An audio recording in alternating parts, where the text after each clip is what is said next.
अब कुत्तों को जो डालते हैं खाना हो जाइए सावधान। सुप्रीम कोर्ट का आया तगड़ा फरमान, एक गलती पहुंचा सकती है जेल। अब दिल्ली की सड़कों पे नहीं घूमते दिखेंगे आवारा कुत्ते। सुप्रीम कोर्ट ने लिया बड़ा फैसला, दिल्ली में मचा हड़कंप। अगर आप भी दिल्ली एनसीआर में रहते हैं और गली के आवारा कुत्तों को खाना खिलाते हैं तो अब आपको सावधान होने की जरूरत है।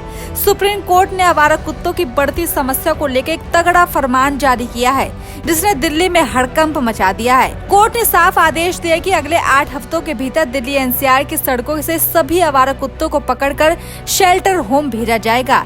इतना ही नहीं, अगर कोई इस प्रक्रिया में बाधा डालेगा तो उसके खिलाफ सख्त कार्रवाई होगी, यहाँ तक कि एफआईआर भी दर्ज हो सकती है। इस फैसले ने जहाँ आम लोगों की चिंता बढ़ा दी है, वही डॉग लवर्स में भारी नाराजगी देखने को मिल रही है। आइए इस पूरे मामले को विस्तार से समझते हैं। सुप्रीम कोर्ट का ये फरमान क्यों और कैसे आया, दिल्ली एनसीआर में आवारा कुत्तों की समस्या कितनी गंभीर है और इस आदेश का असर आम लोगों और डॉग्स लवर पर क्या होगा, चलिए आपको बताते हैं इस बड़े फैसले की पूरी कहानी।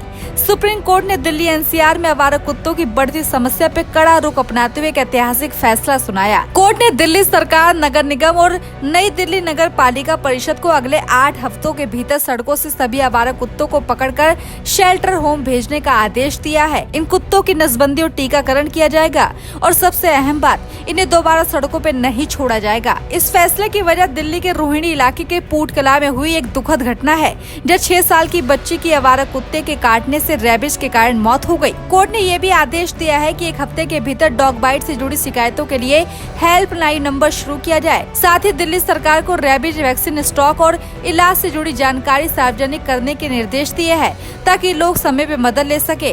कोर्ट ने साफ चेतावनी दी है कि शेल्टर प्रक्रिया में बाधा डालने वालों के खिलाफ कार्रवाई के साथ साथ एफआईआर भी दर्ज की जाएगी। इसके लिए 5000 कुत्तों की क्षमता वाले शेल्टर होम बनाने और वहां कर्मचारियों की तैनाती करने के लिए आदेश दिए गए हैं। दिल्ली एनसीआर में आवारा कुत्तों की समस्या अब एक गंभीर जन स्वास्थ्य संकट बन चुकी है। सुप्रीम कोर्ट ने इस मुद्दे पर सख्ती दिखाते हुए इंसानों की सुरक्षा को सर्वोपरि बताया है। आंकड़े इस समस्या की गंभीरता को और साफ करते हैं। साल 2024 में देश भर में 37 लाख से ज्यादा डॉग बाइट मामले दर्ज हुए, जिनमें 5 लाख से अधिक पीड़ित 15 साल से कम उम्र के बच्चे थे।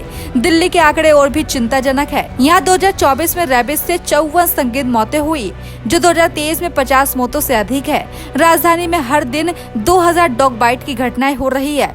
यह आंकड़ा न केवल बच्चों की सुरक्षा पे सवाल उठाता है, बल्कि बुजुर्गों और आम जनता के लिए खतरे की घंटी भी है। सुप्रीम कोर्ट ने अपने आदेश में साफ किया कि रेबीज जैसी घातक बीमारी को रोकना बेहद जरूरी है। कोर्ट का मानना है कि आवारा कुत्तों की वजह से न केवल जन स्वास्थ्य खतरे में है, बल्कि बच्चे और वरिष्ठ नागरिकों को पार्क और सड़कों पर सुरक्षित रूप से नहीं जा पा रहे हैं। इसलिए दिल्ली सरकार और संबंधित विभागों को तत्काल प्रभाव से सभी इलाके के आवारा कुत्तों को पकड़ने का अभियान शुरू करने के निर्देश दिए गए हैं। कोर्ट ने साफ किया है कि पकड़े गए कुत्तों को उनके मूल इलाकों में वापस नहीं छोड़ा जाएगा।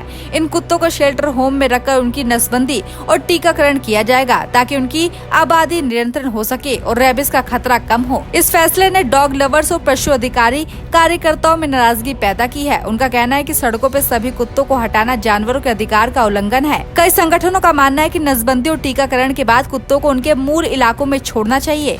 हालांकि कोर्ट ने साफ किया कि इंसानों की जान की सुरक्षा पहली प्राथमिकता है। इस फैसले पे आपकी क्या राय है, हमें कमेंट बॉक्स में जरूर बताएं।